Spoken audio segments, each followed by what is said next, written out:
Seperti yang kita tahu bahwa Indonesia memang identik dengan hal-hal mistis.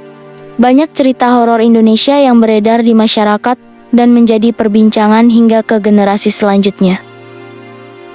Mulai dari urban legend, mitos, klinik, dan lainnya. Jadi, jangan heran ya kalau ada banyak cerita seram yang bisa kamu temukan di Indonesia. Uniknya, setiap daerah yang ada di Indonesia memiliki cerita horornya sendiri. Hal ini terbukti dengan adanya berbagai macam hantu yang berasal dari daerah tertentu dan sudah diceritakan secara turun-temurun. Beberapa cerita horor Indonesia yang sudah melegenda dan juga cerita yang pernah viral pada masanya. Apakah kamu sudah siap? Yuk simak cerita lengkapnya di bawah ini. Cerita horor Indonesia yang pertama adalah Si Manis Jembatan Ancol. Bagi kamu yang besar di tahun 1990-an, tidak asing mendengar cerita sesosok wanita muda yang ditemukan tewas di kawasan Ancol. Legenda masyarakat Jakarta itu bahkan beberapa kali diangkat menjadi film beberapa waktu lalu dan dibuat ada dua versi cerita yang berkembang mengenai kemunculan Si Manis Jembatan Ancol. Versi pertama menceritakan gadis bernama Maryam yang tinggal bersama ibunya di rumah seorang saudagar kaya. Saudagar tersebut jatuh cinta dengan kecantikan dan kemanisannya, namun Maryam menolak dan melarikan diri. Pelarian Maryam sia-sia karena ia bertemu dengan kawanan preman yang memperkosa dan membunuhnya. Lalu jasadnya dibuang di dekat area Ancol.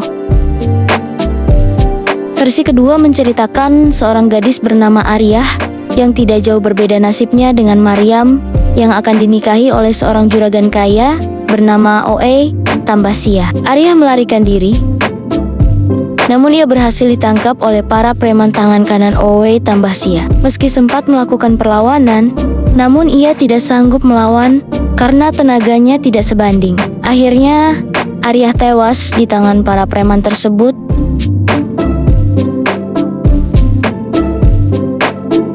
Dan jasadnya dibuang di dekat persawahan dekat dengan Ancol. Hingga kini sejumlah orang mengaku pernah melihat sosok Maryam atau Ariyah menampakkan diri di atas jembatan. Ancol, ia digambarkan sebagai sosok berambut panjang dan kehadirannya dipercaya berkaitan dengan terjadinya sejumlah kecelakaan di daerah tersebut. Cerita menyeramkan terkait kehadiran sosok Maryam pernah dialami oleh Mbah Broto. Seorang pelukis di daerah Ancol, ia mengaku didatangi sosok Maryam yang minta dilukis. Namun belum selesai, ia melukis sosok tersebut hilang. Mbah Broto sempat mengejar dan menemukannya, tetapi yang dia lihat justru tubuh wanita itu seperti terbang melayang dari kejauhan. Wah, sungguh sangat seram ya teman-teman cerita ini. Jika kalian punya cerita seram, juga jangan lupa tulis di kolom komentar ya. Terima kasih yang sudah mendengarkan sampai habis. Jangan lupa like dan subscribe jika kalian suka cerita-cerita seram. Nanti di lain kesempatan aku bagikan lagi cerita seram selanjutnya. Terima kasih. Assalamualaikum.